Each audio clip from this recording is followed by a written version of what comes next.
As I was unloading my bisque fire this morning, a teachable moment presented itself.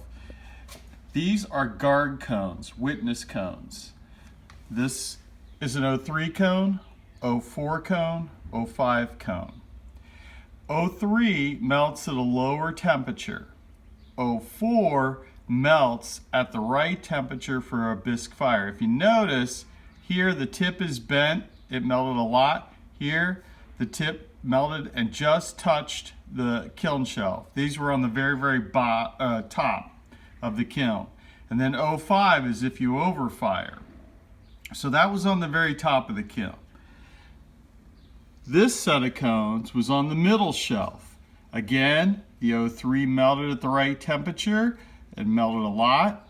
O4 melted over and the tip just touched the kiln shelf. O5 did not start to melt at all. These cones were on the very bottom of the kiln.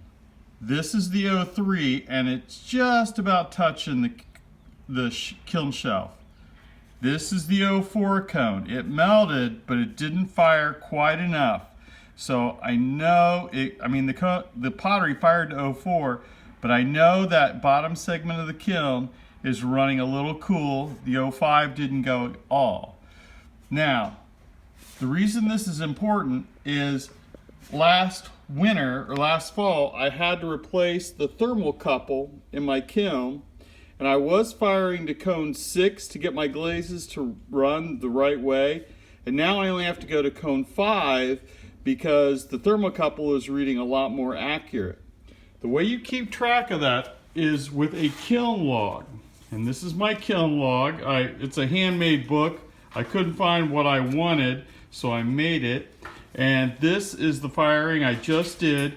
And at the bottom, I noted that the bottom segment is firing a little cooler. Now, at some point, if this keeps up and it doesn't fire hot enough, then I'm going to have to replace the elements that are down in the kiln. If you look down in there, they're the wires that go around inside the fire brick.